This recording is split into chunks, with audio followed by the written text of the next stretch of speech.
She withdrew all her savings from the bank, determined to travel the world. In this next chapter of her life, she wanted to experience the joys of being a wealthy woman, but for her first flight, she still chose the cheapest economy class. But Georgia was maliciously ostracized by a strong man as soon as she sat down. Georgia didn't want any trouble, but the strong man called the flight attendant to complain to her. The flight attendant who arrived did not understand the situation and began to persuade Georgia not to affect other passengers. She even threatened her and called the air police.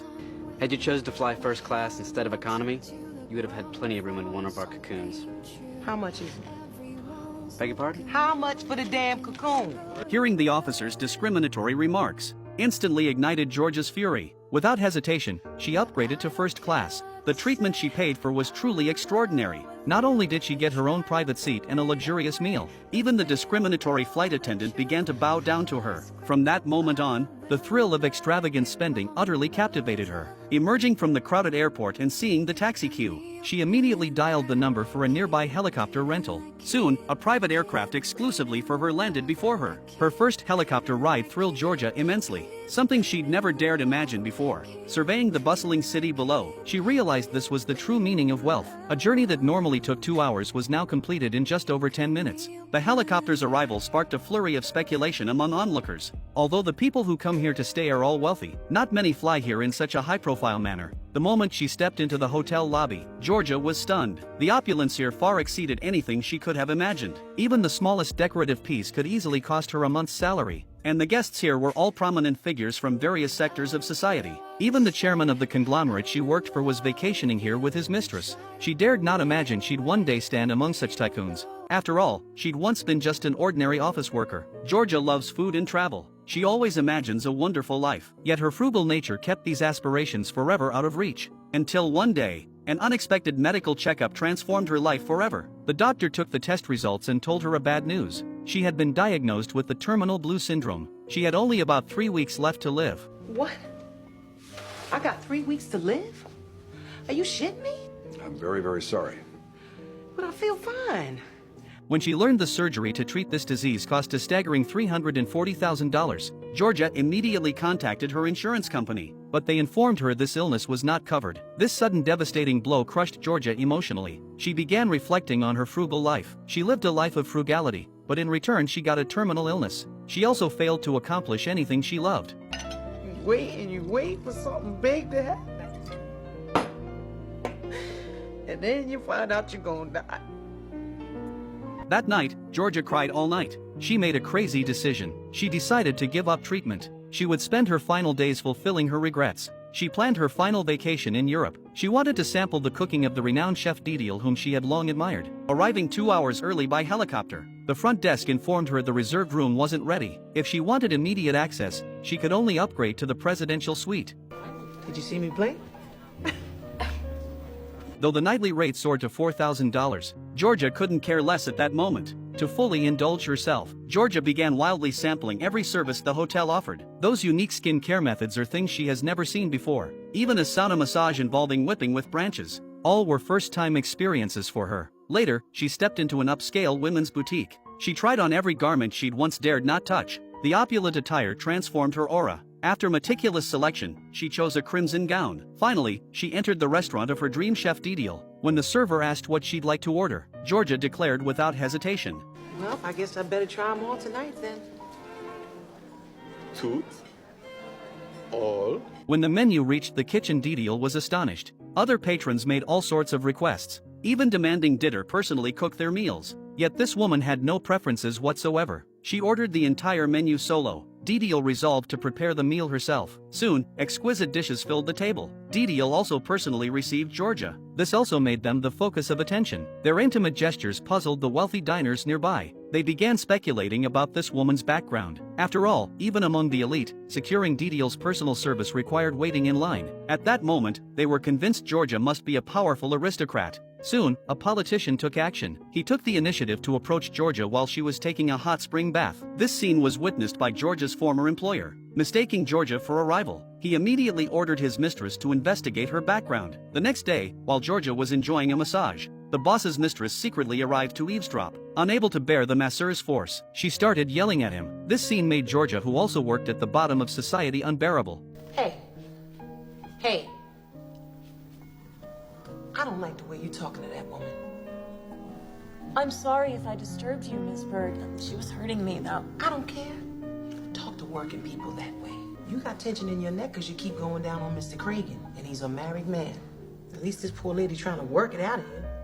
Don't take it out on Brigitte. Thank you.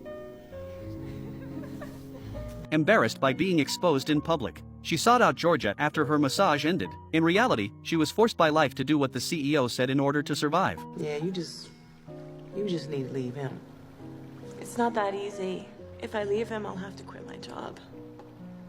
What am I gonna do? I didn't finish school.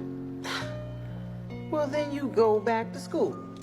After their conversation, her regard for Georgia grew significantly, so when the CEO asked her what news she had received, this time, she wasn't as obedient as before, but with no new information, the CEO remained relentless, so he approached the butler of the presidential suite. He slipped her money to investigate Georgia's background. Then the CEO deliberately invited Georgia and the senator to the casino. He intended to test whether Georgia was truly wealthy. Faced with such enthusiasm, Georgia couldn't refuse. She made an excuse to return and change clothes. In these few days, she had fulfilled her heart's desire. The only regret was not confessing to the one she secretly loved. Facing the imminent end of her life, she could only gather all her regrets into a farewell letter. But Georgia didn't know it yet. The man she secretly loved had already learned everything from the clues. Fearing for her safety, Sean had already boarded a plane to find her. Meanwhile, Georgia experienced a stroke of luck at the casino. No matter where she placed her chips, the winning number would mysteriously land exactly where she bet. This left the senator and his entourage utterly convinced. Wherever Georgia placed her bets next, they followed without hesitation. When the final tally came in, Georgia had won a solid $100,000.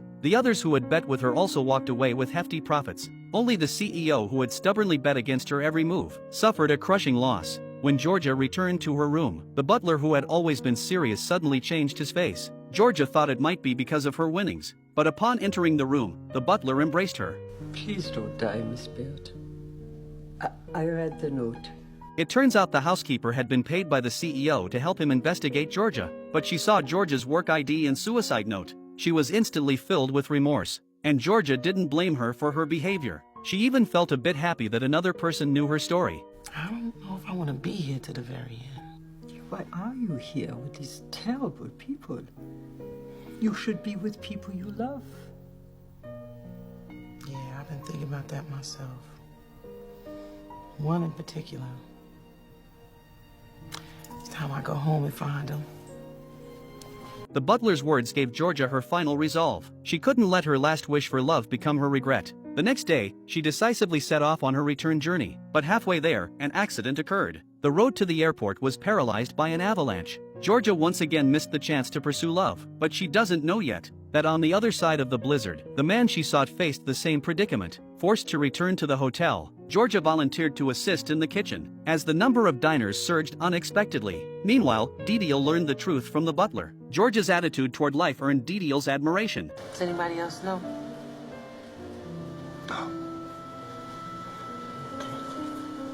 Well, good. Let's not say anything, all right? Let's just cook. That night, the two of them worked in perfect harmony. They perfectly hosted a sumptuous New Year's Eve dinner. As night fell, Georgia slipped into an exquisite evening gown and took her seat. But no sooner had she sat down than the CEO launched his attack. Through his connections, he had uncovered Georgia's true identity. You see, Georgia Bird is a sales clerk in my New Orleans store. Salary? $29,000 a year. Cheers, Georgia. What? No. Georgia remained utterly composed. She openly admitted she was just a lowly employee under his command. Georgia revealed her illness. She didn't feel guilty because she never said she was rich. Her only purpose here was to spend her money. But I did land on that mountaintop. And I ended up on the cover of a ski magazine. Never in my life did I think I would end up in such a beautiful place, doing so many incredible things. So, I hope I haven't spoiled your evening. And, it's truly been my pleasure. Happy New Year. After toasting the guests, Georgia turned and walked away with grace. Only the CEO with a gloomy face and the council members with different moods were left behind. Only then did the CEO finally awaken. He was consumed by guilt for treating a dying girl so despicably. He even began to despise himself. That night, he sat alone by the windowsill, drowning his sorrows in alcohol. This dangerous act instantly drew everyone's attention. Georgia, hearing the news, rushed over immediately. She certainly didn't hold much affection for the CEO, but at that moment, she feared he might do something foolish. Look, a guy like you has all the money and time in the world to turn things around for himself, you know? So just stop whining and get with it. She earnestly shared her recent experiences with the CEO, from starting as a lowly employee to being diagnosed with a terminal illness. Perhaps no one in this world was worse off than her. She had dreamed countless times of opening her own restaurant and finding the one she loved, but it seemed that this dream would never come true. Do you have a boyfriend? Well, I wouldn't call him that. He works for your company, too. His name is Sean. Just then, Sean's voice suddenly echoed from the distance. Georgia thought her severe illness had caused hallucinations, but at the CEO's prompting, she could scarcely believe her eyes. It turned out the avalanche hadn't deterred Sean's resolve to pursue love. He hadn't given up but chose to trek on foot. Despite the perilous mountain paths, he overcame every hardship and persevered to find her here. The moment they met, Sean finally gathered his courage to confess his feelings. Georgia, I gotta talk to you. I have feelings for you. Georgia Bird, I want to be with you. Whether it's for 5 minutes here on this ledge or 50 years. I like this guy. Me too. Good. Faced with Sean's heartfelt declaration, Georgia's heart was torn apart. Her agony stemmed from why true love only arrived as she neared death. She longed to cherish it, but God denied her that chance. Just as despair consumed her, the butler's arrival brought a tremendous surprise. You were misdiagnosed due to a faulty dog scan. You don't have Lamington's disease. You're going to live. That's what I'm gonna do. I'm going to live. Yes. I will live, everybody. It turned out the hospital's machine had malfunctioned during that day's examination. No matter who had been tested, the result would have been the same. At that moment, Georgia was overwhelmed with emotion beyond words. God had played a tremendous joke on her. Not only did he not take Georgia's life, but he also brought her true love. This journey at the last moment of her life allowed her to fulfill her dream. Had it not been for this misdiagnosis, she would never have experienced the brilliance of these past few days in her entire life. Soon after, Georgia and Sean returned to their city. Together, they opened a small restaurant. On opening day, luxury cars lined the street outside Georgia's shop. Prominent aristocrats and renowned chefs like Didiel came to show their support. Everyone who had encountered Georgia was captivated by her personal charm. In this peaceful and bustling time, it wasn't until she snuggled gently against her lover's side that she realized life could be so wonderful. The Georgia of the past had always lived for others. For work, for survival, she had constantly overlooked the dreams hidden within her heart. Only at the very last moment did she truly grasp how fleeting life could be. Fortunately, God had merely played a joke on her. But not everyone encounters a God who plays such jokes. We should cherish the present moment. We should bravely pursue our own dreams. Within our finite lives, each person holds infinite possibilities.